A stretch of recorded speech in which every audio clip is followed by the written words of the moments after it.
Hello and welcome to Low Lava Pool, Team Magma.net's inaugural podcast.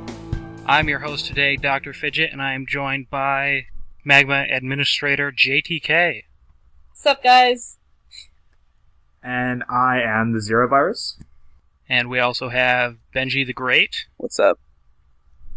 And Shiloh. Hey, guys. And I guess we're going to start this off by talking about different Pokemon we've been testing for the VGC metagame. Let's start off with Benji. Yes.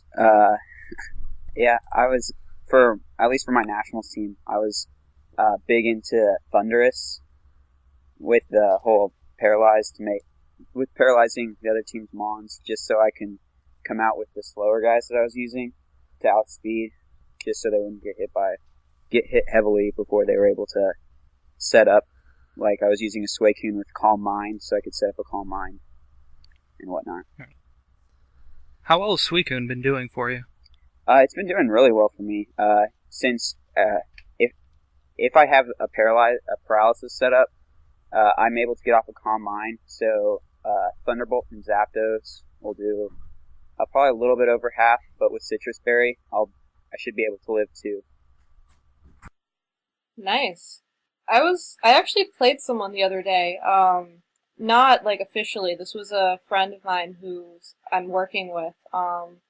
He had a Calm Mind Suicune with Water Absorb, and I know that's not VGC legal yet, but it was pretty deadly actually. Once you got Surf set up, like he Calm Minded and subbed like the next turn, and then had I think it was a Vaporeon spamming Surf alongside him, and it was pretty broken.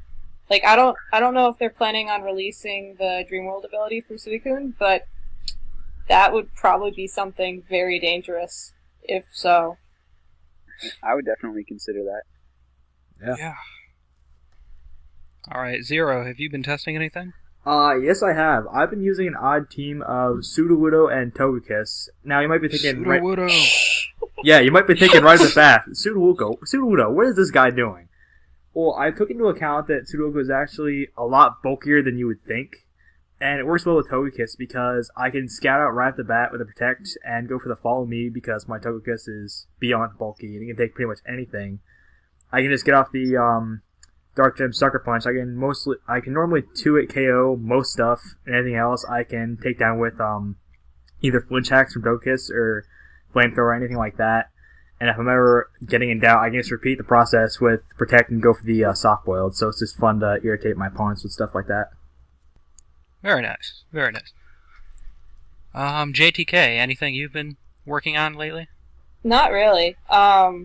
Real life has kept me away from Pokemon for the past week, but I'm hoping to get back into things starting next week. We'll see. Like, I've been thinking of just messing with a bunch of standard Pokemon and just seeing what I can do with those. Nothing too exciting, I'm afraid. What about Tyranitar with Low Kick? Oh god. Oh god. Don't get me started about Tyranitar with Low Kick. VGC Nationals hates Tyranitar and Gastrodons. Yeah, pretty much. Did you want to tell the story about that for people that don't know? Yeah, sure. So, both Zero and I were competing in the national championships. I can't talk right now, sorry. My first round opponent was someone who placed in Worlds last year. I think they were like 10th or 12th or something, really good. And I almost beat them. Was that, Brandon Mitchell? Yeah, Brandon Mitchell. Yeah, I played him round 2. Yeah, he was pretty good. Nothing that I couldn't handle. I made a stupid move and switched Virizion into an Earthquake that I used myself, so that was a derp. But if it wasn't for that and some hacks, I could have won. Anyways, so after the battle's over, the lady comes around to do hack checks, and she's like, "Oh, I'm sorry, there's something wrong with your team." I'm like, "What?" So it turns out that the new move tutors in Black White 2, the ones that replace the tutors in Heart Gold Soul Silver, are technically illegal for VGC 2012. But it's not just the new moves, right? It's moves that they had before. Yeah. So there's a couple move tutors who tutor all the moves that you could learn in Heart Gold, Soul Silver.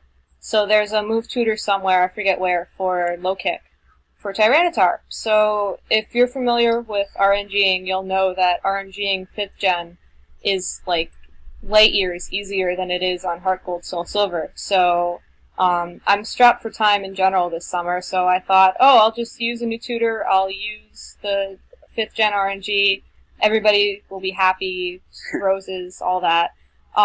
Nope, it turns out that the TPCI hack checker caught it, because it is, I guess, illegal encounter information, but even after explaining the process and how I got the Pokemon, I was still disqualified, which was a bummer. But Michael Isaac came up after and explained that they'll be clear on the rules next time, and that if he were the one making the call, he would let me still play.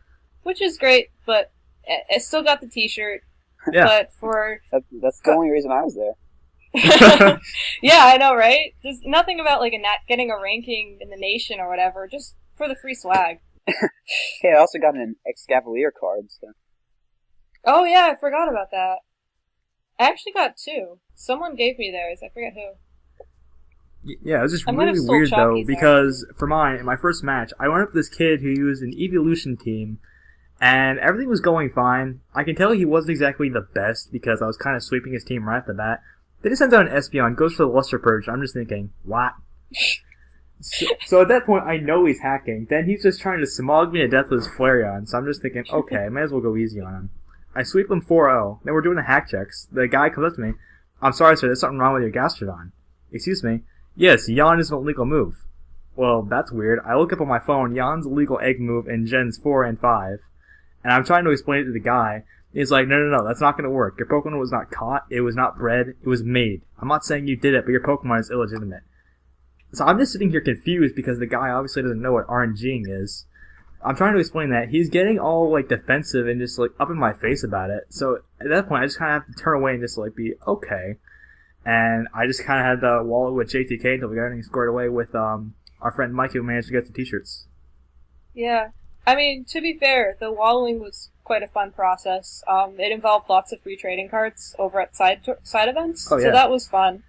But it was just, I was actually really surprised. Pokemon events are normally very organized and awesome, but it seemed like they really dropped the ball this year in terms of having judges who were familiar with everything. Oh my Yeah. God. Well, it's the TCG's first year of managing things, and a lot of the trading card players, when you talk about the video game, their eyes just kind of, either they glaze over, or they think that the game is stupid and requires no skill.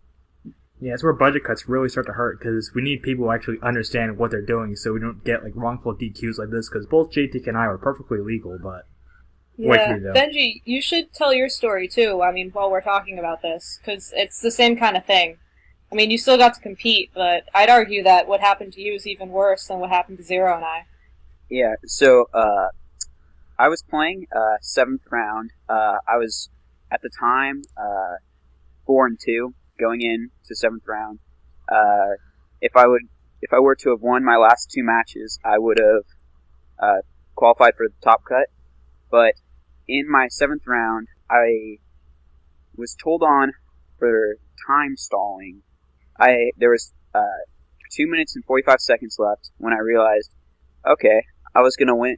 I can win this just on time, and so I used about 45 seconds to make up my mind on the last couple of moves, and the guy ends up telling on me, and the head judge lady comes over and gives the win to my opponent, so I won I'd already won the battle, and then she just goes ahead and gives it to the other player, so I was really disappointed, and it clinched that I wasn't going to make top cut, so it was a little depressing. Like, I can understand not wanting people to time stall, but then that obviously brings the argument, why have a timer in game if you don't want if you want our moves to be shorter than that? Exactly. Right. I mean, there's a 15-minute cap per round automatically. Or maybe 17 if you include the 2 minutes at the team selection screen. I mean, But yeah, I just personally think they should make it so every battle you have to save your recording, so if they think you're time stalling, they can actually look it over and kind of deduct, oh, if you're going to win, doesn't really make much of a difference. But that brings the argument, I mean, some of the matches that were on screen that, Zero, you and I watched, and even not so much the Masters finals, but I think one of the top whatevers in Masters, someone was time stalling, and no one said anything then. Yeah. It's completely arbitrary, and there's no real way to measure it, which is why I think they should just either make the decision to stick to the timer in game, or they should just make the timer shorter if this is really going to be an issue.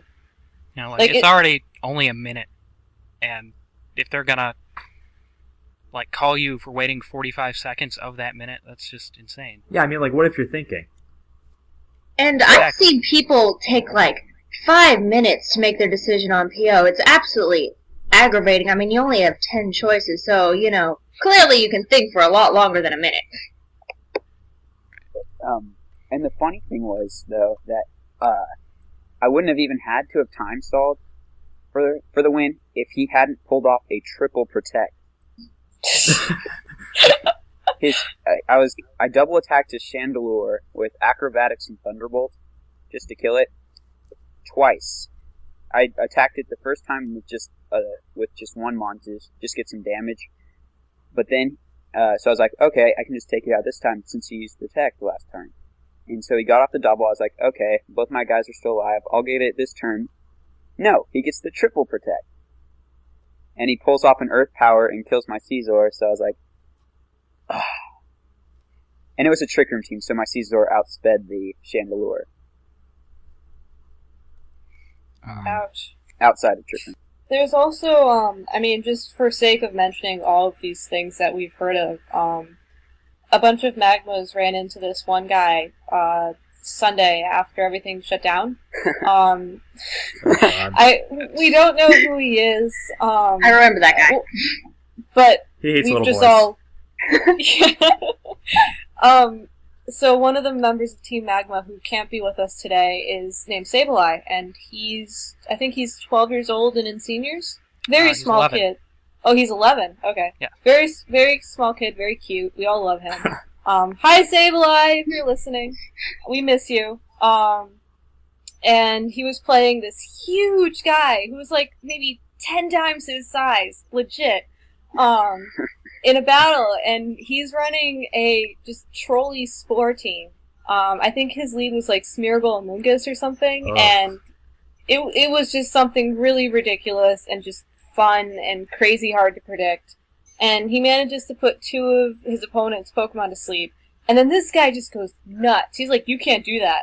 And Sableye's like, well, yeah, I can. He's like, no, you can't do that. It's against the rules. I got one of my opponents disqualified for it. You can't do it. It's against the rules.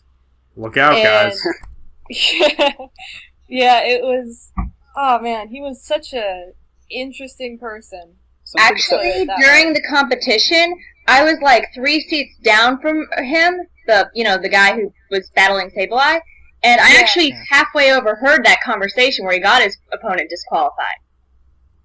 Do you mind, do you remember what they said? I was only half paying attention because, I was battling at the time. Yeah. And I do remember him saying something about there being a sleep clause and how you can't put more than one Pokemon to sleep, and then the TCG judge completely buying it despite the opponent's objections to all this. But after that, I left, so I kind of left around the point of the objections and, wasn't my problem. But yeah. Something? Well, it was stupid, though, and in hindsight, I probably should have said something, but, hindsight 2020.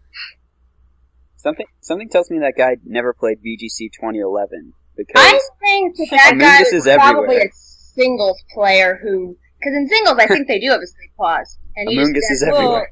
In Smogon singles, they have a sleep clause. I think if you play singles on random Wi-Fi, it's the same thing. Anything goes. Yeah, and it's also 3 versus 3 there, not 6 versus 6. I bet this guy would love 2009, 2010. Oh yeah. Dark Void Smeargle. Problem trainer? What's the matter, trainer? So yeah, basically Team Magma had fun at Nationals this year. Oh yeah. Right. Both on the field and off the field. our good friend Nick Potter. Oh yeah. Oh yeah. I guess Alright. for those of you who are listening, and who were at Nats and saw the cutout of Harry Potter with Nick McCord's face pasted on it, that was totally a Team Magma endeavor. You should join us just because of it. It was super cool. I think he had like over 100 pictures taken, either with him or of him. And we love you, Nick. We miss you dearly. Yeah. No, we should really put a thread together of all the Nick pictures. Just make a gigantic definitely. scrapbook. I'll start pulling them off of Facebook, like right after we get off the this podcast or phone or whatever you want to call it. Yeah, because they have That to be would be over pretty Reddit. cool. Because in the weekend after we got back from Nationals, I saw at least 5 pictures on Reddit of me in my missing no costume, so it has to be somewhere. That's super cool, by the way. Thanks. We should probably go back to talking about the meta. Yeah. Right, yeah. Probably. I guess, Shiloh then, is there anything you've been testing? Well, you know me, I love my Arcanine and its snarly intimidatingness. Ah, yes. Very Anything good new, support. or is that just about it? Nothing else particularly. I've been really liking Houndoom lately. How- Houndoom? Yeah, I like Houndoom. you know. If you run it mixed, it's really good. I mean, it's a tad slow, and physically it's got very bad defense, but can one-hit Latios with 48 attack EVs and a Dark Gem with Sucker Punch, and nobody ever really predicts the Sucker Punch, because nobody's ever really seen a Houndoom before, so they kind of just walk right into it. It's the only Sucker Puncher I've ever been able to successfully use. And, it kills Metagross and Scizor, too. And 2 hits Cresselia, so very nice Pokemon. That sounds awesome. Anything that can kill Cresselia. I mean, that thing can be a beast. I've seen some people running, like, physical variants of it now. Oh, not physical, but attacking variants of it. And, I mean, if you leave it alone for long enough, the amount of damage it does is, like, crazy. I think what a mistake that a lot of people make, maybe not so much, like, Team Magma members, because we're all, like, aware of it, but people who aren't as familiar with the metagame just assume that it's going to Helping Hand or Trick Room or whatever, and then it gets a couple Icy Winds set up, and then it's insane. You know what's really scary? It has, like, access to all these moves that do, like, 4 times damage to a lot of stuff, and you never really can predict it because it doesn't usually attack. So it'll, like, kill your Swampert with Energy Ball, or it'll kill your Salamence with Ice Beam, or it'll kill your Scizor with Hidden Power Fire, and yeah, you just never, it's a hard thing to predict. Yeah, about the HP Fire, it's protecting it from its biggest threat, which is Scizor, who most people carry to take out Cresselia. But now that there's HP Fire, a lot of people are running that. It's just scary. Very. Yeah, that's actually something I wanted to talk about later, but we can transition to it right now. With the current state of the metagame going into Worlds, Hidden Power Fire has just been everywhere. Yeah. Like, I've seen it on Latios, Cresselia, even Abomasnow.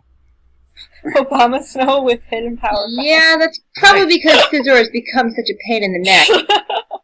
I think this prompts a challenge. I think we should see who can find a battle, or battle someone with the strangest thing with HP Fire on it, and maybe post a video link to the forums, so we can, like, watch it and then just laugh about it next time we do this or something. You That might know, be fun. Smith found a video of not too long ago with a Hidden Power Fire Hippowdon. So That's beautiful. you should ask him about it. What's really funny about this is Hippowdon actually learns Flamethrower. You can't stop its burning Right. spirit. So does anybody really know why everything's running Hidden Power Fire now? Is it just Scizor is annoying. Skizzer Fear? It's what the I'd kids say- run through I'd say nowadays. Abomasnow? I'd say it was because of the insane popularity of both Metagross and Scizor at Nats. Just because Metagross, Latios would probably be getting it because it doesn't really have anything to hit Metagross very hard. So, Right. That's one of my thoughts. I don't know. Don't forget about Bronzong. I mean, while it's nowhere near as popular as Metagross, I've run into a couple Trick Room teams on random using it, and it's just stupidly bulky. Yeah. Like I'd run fire on all my moves or on my all my Pokemon just to get rid of that thing. Right. Yeah. Well, yeah, I've had that on my threat list since the rules came out, and for the longest time it seemed like a completely worthless thing to have on there because nobody used it. And now, finally, I don't look stupid anymore. One thing I I'm don't really know. From what I interested in- recall, Fidget. Oh, go ahead, Zero. Like, I think I might have found a substitute to Hidden Power Fire. Later, when it's legal in the metagame, I'm kind of interested in how Weather Ball Bulbasaur will factor into everything with the events in Japan, because with a Sunny Day team, it does more than HP Fire, and I think it'd be interesting to see it in weather teams. I think it's going to be pretty popular. Oh, I was just gonna say, Fidget, your threat list, it's pretty spot on. I mean, you wrote that, back in, February or so? I'm really impressed. Yeah, I think the original draft was actually late December, but yeah, the last time I updated it was February. Wow. Spot on. Alright, well, getting back to weather, it seemed like earlier in the season rain was everywhere. Now just about the only weather I see is either sandstorm or hail room. Oh. I actually still see some rain teams. I saw, one stupidly powerful rain team that just spammed surf, and it was, really simple, because I think it was basically, spec surf and scarf surf, and it did, stupid amounts of damage. I wasn't really expecting it. I was expecting something a little bit more complex, so it caught me really off guard. I wouldn't be surprised if we see, parents or something running that in Worlds.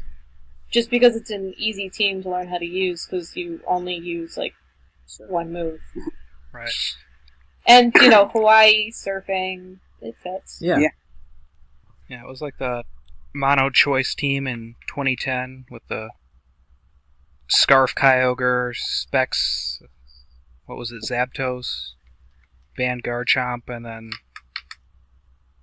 Abomasnow was the last one. Yeah. Oh yeah, I remember those. Those are annoying. Yeah, I actually wound up facing somebody's parent in round 1 using one of those teams Oh yeah. at the World's LCQ in 2010. So, Last year I faced this really nice mother of a Japanese kid who qualified in seniors. And I think she was using something Sash Whimsicott with Scarf Terrakion, beat up. And then in the back she had, I think, Specs Jellicent and using Water Spout and then Heal Beam Audino. Ah. It was actually a really cute team, and she was a really nice person, and I'm hoping that her son qualifies again this year, so I might run into her again. Because after the match, the next day, she had her daughter come up and act as a translator so we could actually communicate a little bit better. See, that's cool. Because she knew a little bit of English, I know a little bit of Japanese, so we were able to communicate just enough to introduce ourselves and say a little bit about ourselves. She told me about her son, and then I told her that I came from Massachusetts or whatever. She was really sweet. It's parents like that who make me want to be an awesome Pokemon mom someday for my kids. Start a Win Straight family. Yeah. But yeah, anyway, mono surf team, I wouldn't be surprised if we see a lot of that at Worlds. Just for the LCQ, not actually competing. Ludicolo. Right. Ludicolo everywhere. Oh god. Anybody seen a Hidden Power Fire Ludicolo yet? I have seen Hidden Power Flying Ludicolo. I don't know how many of you guys have seen that, but What? yeah, it almost killed my Virizion. Oh, God. That's insane. I was actually kind of impressed. Note to self. Hidden Power Flying Ludicolo. I'm trying to picture that visually, and I'm very amused by it. Kind of the same deal with Dodrio and Fly. You just don't really understand how it works, it just happens. Golurk can fly. Golurk has like those little rocket things from the movie that I made Benji and Bopper watch the other day. All right. It He gets just like turned into a rocket ship. what? Golurk just turned It's into a rocket pretty awesome. ship. I need to see this, clearly. It's the 14th movie. I'll link you later. You can also watch Tepig destroy a Samurott with the most badass ember in the history of ever. What? You don't think Tepig's Ember can really do that? If the anime says it can happen, then it clearly can happen. Maybe Samurott just had, like, negative EVs or something. It could be... or maybe it just didn't weigh enough, so it didn't evolve right or something. I don't know. Well, I mean, Ash is the main character. He can't lose, except for, well, when he's supposed to. It would be awesome. Like, Hey, finally to be overcomes fair, his... last time he... Go ahead. Like, you know, after so many seasons, finally defeats Garyoke and all his pride, loses to a Blaziken next round. My favorite is that guy who's running Darkrai in the Sinnoh League finals or whatever that was. That's what I was always wondering, though. Like, they always make bullet points and making the legendaries so rare in the movies. Where did he get a Darkrai? Pokegen? Alright, so getting back to the topic of the current metagame, like, how many, other than Hail Room, actually, let's just talk about Hail Room for a little while. It's been pretty much dominating what Japanese are running on Wi-Fi for the last couple months. Usually it's Cresselia or Dusk Noir or Jellicent setting up Trick Room, and then they have Abomasnow or Rotom F or Glaceon, and then they just run random good stuffs with that, like Conkeldurr. It hasn't been that effective, at least from what I've seen, but it's just everywhere. Have any of you guys been running into it? I've seen it a lot. I don't think that it will like hidden power, all the hidden power fire that Americans are using. I feel like an Infernape could just crawl through that team and just annihilate it. As long as you can kill the Cresselia too, because Infernape does not like Cresselia. Yeah, true. But I've also seen it run with Bronzong, Oh god. which is also kind of stupid, just considering it's adding to the fire weaknesses. Just lead Houndoom and Fernape whenever you run into one. Fake out the Trick Room and then just burn all the things. Yeah, to Worlds you should just bring Houndoom and Infernape. That's all you need. Or our good old buddy Heatran. Yeah, But I those don't really stop the Jellicents or the Dusk Noirs from setting up, though. That's true. I think it would be really funny, though, in a V to see someone carry Whirlwind or something like that just to irritate anyone who wants to set up. I think it'd be interesting. What was it? Well- Roar Zapdos. How a Yeah, bird I've can roar. I've actually I don't been know. seeing a lot more. Yeah. I had my first attempt of Nats team actually had a Roar Zapdos on it. Roar Zapdos. Mhm. I like it. I like just picturing it like roaring at something. Like a la the second movie. And then the other Pokemon just run away. I think it's funny how it gets Roar but not Whirlwind since it's the bird. Yeah, Because that makes sense. Yeah, Articuno, too. that would just be too logical. Its bark is worse than its bite. What can you say? Yeah, but the funny thing is I ended up going with the complete opposite and went with Taunt Thundurus. Instead of... Taunt? Oh, keep going, I sorry. went with Taunt Thundurus instead of Roar Zapdos.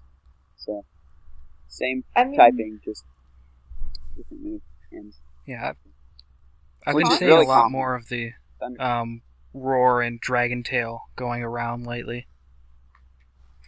Did you guys hear about the team that Ray Rizzo was running during that? The Spore Dragon Yeah. Tail. That's such a troll team. It's beautiful. It's beautiful in the sense that our friend, that guy, would just He would have just a heart attack. cry. He'd just, like, see it and cry. Well, Huey's Ash team at regionals too. It was Butterfree with Pikachu. Butterfree and Pikachu, and Butterfree has that like 97% accurate sleep powder, and then Whirlwinds. Ouch. So Was he running Scarf or something on it? Or, I mean, from what I recall, Butterfree's pretty fast. I don't think 70. That's, Oh, yeah, never mind. but Butterfree's not anything well, it gets tailwind. except for that sleep I powder. mean, you could That's fake pretty out much all it something can with do. you. Yeah. But, True. Wait, Butterfree isn't Ubers yet? It'll make Ubers once people recognize that Super Gyarados is, the best Pokemon ever. Sleepy Blastoise is a close second. Ah, yes, Sleepy Blastoise. Sleepy Blastoise. Okay, is there anything else you guys wanted to cover about the current metagame, or no? Maybe just bring up the Skarmbless special for the sake of mentioning it. But Ah, I yeah. guess, is Skarmbless special just the new term for good stuffs, or is there No. anything... No, it is basically the Zapdos, Garchomp, Metagross, Chandelure, Cresselia, Hitmontop. And then just running those different ways. Ah, I see. Okay. I thought it was I that was a little bit- specific one that Ray Rizzo made for that little cousin of his. There's one team, if you Google Skarmbless special, it's like the 6th or something hit. It's on Pastebin. And it's pretty much what the doctor just said. And Yeah, everything's I'm actually super looking standard. at it right now. Yeah, like it's funny because I think I played you, Doctor, and Chalky a couple times with it, and it's super standard, it's super easy to predict, but it still really packs a punch. Like, I'd argue it's one of those teams where even if you, can out-predict it, you still have a good chance of winning just because of hacks and crits and all that. It's really powerful. Right, well, let's see, the only thing else I have here on the notes is, the rise of Swagger. Oh, yeah. And, Nugget Bridge actually had a pretty good article about it the other day. Did any of you guys see that? Yeah, I was actually looking at it the other day, while I was at work, to be honest with you. Oh. It's interesting. I like how their articles are more like, here's the tools that you need to succeed, not so much Smogon, like, run this set with this set EVs and Yes. blah blah blah. They did a good job with it, I was really impressed. Swagger is something that it was a lot more popular back in 2009, 2010, or at least 2009. And then you didn't really see it a lot last year, or even earlier this year. I remember I ran it a couple times in 2011, usually with Caracosta. Yeah, it was fine last year, but nobody was using it, and now, last couple months, it's a featured article on Nugget Bridge, even. It's just everywhere. A lot of Yeah. Thunderuses I've seen are running Parafusion with Right. it. Yeah. And I don't know why it got popular all of a sudden, because everybody should just be running Safeguard, like I've been saying, all year, every year. Especially this year with Thunderwave, Spore, and Prankster, Sableye spamming Will-O-Wisps. Why is nobody using Safeguard? Because it doesn't do any damage. Because I think it's set up. most people. Right. Yeah, I think most people's mentality around setup is just power through. I mean, it's a silly approach if you want my opinion, but because some setup is really game breaking. Like last year, I ran a team that relied on Light Screen and Reflect with Light Clay on Musharna, so it would last pretty much the whole match. And it took 2 turns to set up, but after that, it was game over for the most part. I don't know. I don't know where people have got this mentality of, oh, well, just... it's fine to hack the other team back, but not taking defensive... It's weird. It's weird. Yeah. But Well, I just don't get it personally when don't people- like setting up very much myself. It's just... if you're setting up, you're giving them a free turn to attack you, and you usually want to set up the first turn. And the first turn will usually decide the entire match for you. I think that if you're going to set up, it's actually better to leave your setup in the back and kind of just set up later when it's not so game-breaking. If that makes sense. The problem is, it's Pokemon like Thunderous and Sableye and like Amoonguss that you know they're going to use those moves. That's pretty much all they're there for. Well, you could always except for Thunderous. Just lead with a safeguard. Well, every Thunderous has Thunder Wave, unless it's one of those weird specs ones.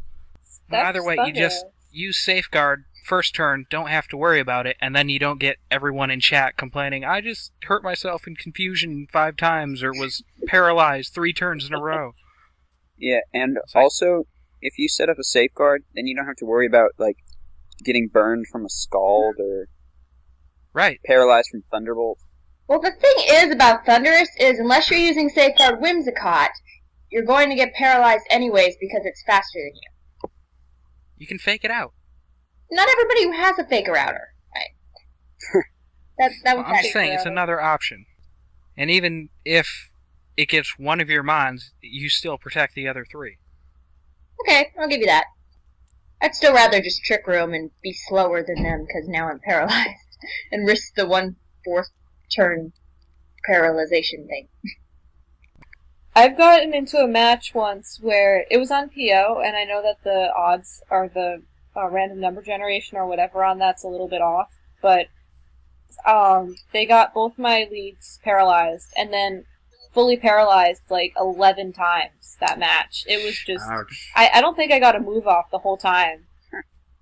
It was insane, and I was just like, well, I'm gonna go buy my lottery ticket now.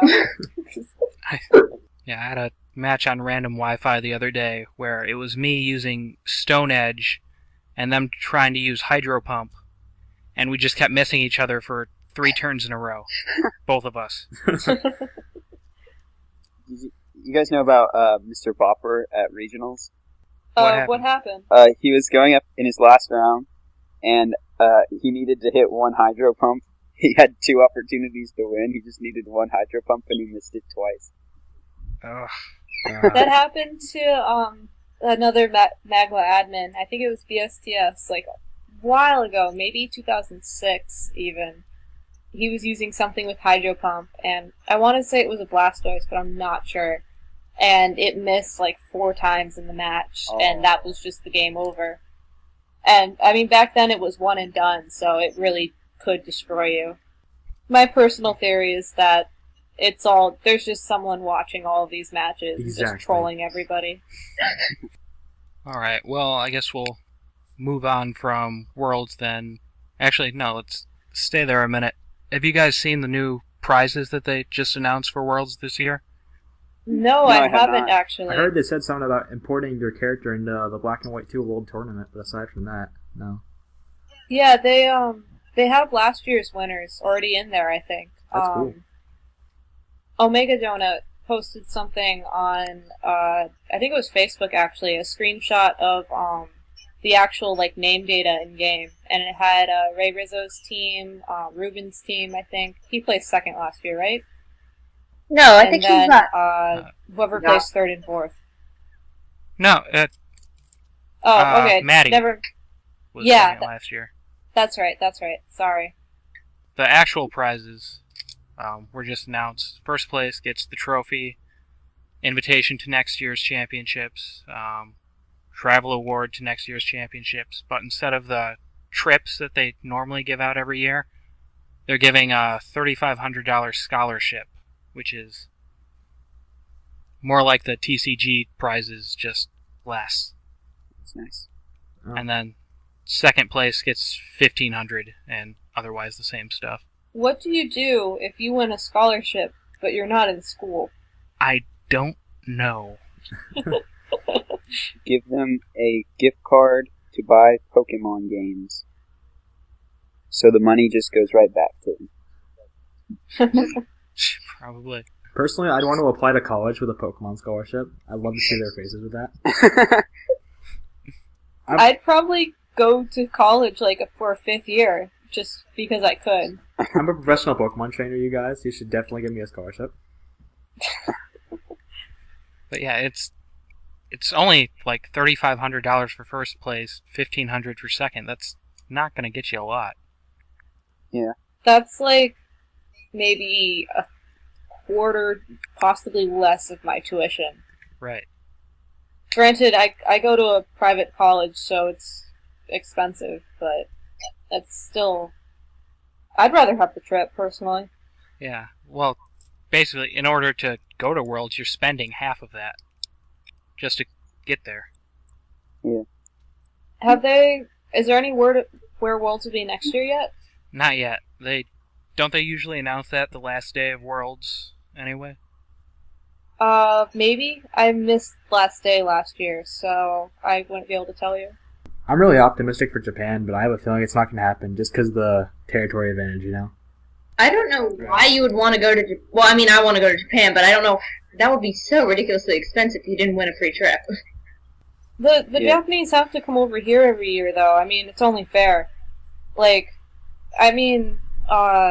Chances are, if they're going to follow the cycle that they've been on, it's going to be in San Francisco next year.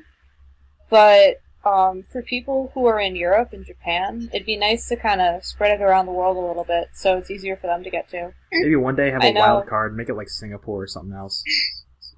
I want it in Seoul. I want it in Seoul so bad. That would be really cool. I'm looking forward to just traveling, hopefully, somewhere awesome next year. I mean, San Francisco's pretty cool, but being able to go to Japan and compete at a Pokemon event there for the LCQ would make me the happiest person in the world. Alright, I guess that's it for Worlds then. Regionals dates were announced the other day. You guys want to talk about that at all? I'm really sad. What? I'll just put that out there. It's a week after Black and White 2 come out. Yeah. What? It's only a week? I thought it was a month. Dang. October 14. Yeah, October 14. And Worlds gets done, what, the 13th? 12th? I think it's the 10th to the 13th this year. Okay, yeah, that sounds right. So it's 2 months before? 2 months after? Something like that. Right. Dang. And the game comes out just a week before? Yep. That'll be fun. No time off at all. Well, it's no different than last year, I guess. I mean, didn't they announce rules, first week in September? True. But regionals didn't start that early. True. Well, they didn't announce the rule. If my memory serves correctly, they didn't announce the rules until after the game comes out. So what if they wait until after the game comes out to announce the rules? Because that's going to be a real pain in the butt. If that's the case, then you're going to see people who import copies and or have access to third-party devices doing really well, and then everybody else is just going to be screwed. Because if you did not sleep for a week, you could probably beat a Pokemon game and get a team together. But my gut feeling is that they're going to stick with 2012 rules for the first regional, which will be really interesting. No, maybe they'll just go back to 2011 rules. Oh, that would be cool. Just to, keep all the move tutors and other weird things out of it. What if they did 2011 with move tutors? That would be weird. I'm thinking it might show up next year with full Dream World and Black and White 2 move abilities to spite them for this year. Low kick Tyranitar, take all the prizes. How does it feel? Problem, trainer? What's the matter, trainer? What if they really decided to throw a curveball and made it 2011 rules, but triple battles or something? Oh, God. Better get rotation battles. You can only use Kanto Pokemon. Good luck. Or even better, you can only use Uber Pokemon. You can only Little use Cup, Arceus. mono normal. That's what I want. Hoot all day long. If they do mono normal, I'm running a Bidoof team. I mean, as it is, it's looking like I won't be taking fall regionals that seriously if I even am able to attend, so... I think if it was mono normal, I'd run the top percentage of Rattata, yes. or however you pronounce it. And have my trainer name be Joey. You'd have to show up, though, in shorts, because they're comfy and easy to wear. Yeah, obviously. I'm interested for them to announce the rules. This is going to be the first year that a metagame could potentially extend for over a year, and I'm interested to see how people in the Pokemon community will respond to that. I mean, do they do that in the TCG? Does anybody know? They rotate things. Like, every couple years, they make it so that, okay, you can only use things from this point on, and everything else is worthless now. Like, I think right now you can't use anything that came out before Heart Gold and Soul Silver. I thought they had to change that, though, because, like, Sableye or something is stupidly broken in the TCG. I don't know that much about it. I ride the Pokemon bus up to Pokemon events of TCG players, and, I don't know that much. I overhear things. You hear rumors, whispers. Just that Pokemon bus, that sounds like my childhood coated in chocolate. I'd love to be on one of those. Dude, where do you live? Because if you live anywhere in Texas, you can come with us. I don't. I'm in Pennsylvania. Oh, well, it'll be me, Benji, and Bopper, and maybe Smith then. You guys are going to have to, like, update us on the progress of that bus ride, 'cause it sounds like it's going to be awesome. Oh, just keep a video. Just video it the whole time. It'd be so much fun to watch. Cartoons Humanity the whole time. Yes. It's overnight, too. So, long sleepover.